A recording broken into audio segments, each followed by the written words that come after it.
இன்றைக்கி நம்ம பார்க்க போகிற படம் முத்து. இந்த படத்தில் ரஜினி சார் டபுள் ஆக்ஷனில் நடிச்சிருப்பார். சந்திரபாபு சார் இருப்பாங்க, மீனா மேம் இருப்பாங்க. இந்த படத்தில் ரஜினி சார் வந்து சந்திரபாபு அவங்க வீட்டில் ஒரு வேலைக்காரன் மாதிரி தான் இருப்பாங்க. அப்படி தான் நம்மளுக்கு காமிச்சிருப்பாங்க ஸ்டார்டிங்கில். மீனா மேம் ஒரு நடன கலைஞராக இருப்பாங்க. அவங்கள சந்திரபாபு சாருக்கு ரொம்ப பிடிக்கும். அவங்களுக்கு ஒரு சின்ன பிரச்சனை வந்ததில் வீட்டில் கூட்டிகிட்டு வந்து வச்சுருப்பாங்க. இதில் Meena ma'am and Rajini sir 2 பேரும் லவ் பண்ண ஆரம்பிச்சிருவாங்க. நம்ம லவ் பண்ணுற பொண்ணை இவன் லவ் பண்ணுறானே அப்படின்னு சொல்லி ஒரு கோவத்தில் ரஜினி சாரை வீட்டை விட்டு பற்றி விட்டுருவார். அப்போ அவங்க வேலை பார்க்குற எல்லாருக்குமே ரொம்ப கஷ்டமாக இருக்கும்.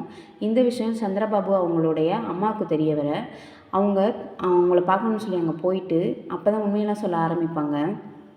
ரஜினி சார் தான் இந்த வீட்டுக்கே போனார். அவங்க அப்பா வந்து இந்த ஊரே மதிக்கும்படி வாழ்ந்தார், ஒரு ராஜ குடும்பம் மாதிரி. உன்னோட அப்பா தான் அவரை ஏமாற்றிட்டாரு, அதனால் அவரோட குழந்தைய நம்மக்கிட்ட கொடுத்துட்டு அவருக்கு பணத்தாசையே தெரியாமல் வளங்க அப்படின்னு சொல்லிட்டு கொடுத்துட்டு அவர் எங்கே போனார்னே தெரியல. இந்த சொத்துக்கெல்லாம் அதிபதியே முத்து தான் அப்படின்னு சொல்லுவாங்க. இந்த விஷயம்லாம் தெரிஞ்சதுக்கப்புறம் சந்திரபாபு ரொம்ப ஃபீல் பண்ணுவாங்க. லாஸ்ட்டில் ரஜினி சாருக்கே இந்த வீடு எல்லாத்தையுமே கொடுத்துட்டு அவங்க இந்த வீட்டில் இருப்பாங்க எல்லோரும் சேர்ந்து ஒன்றா.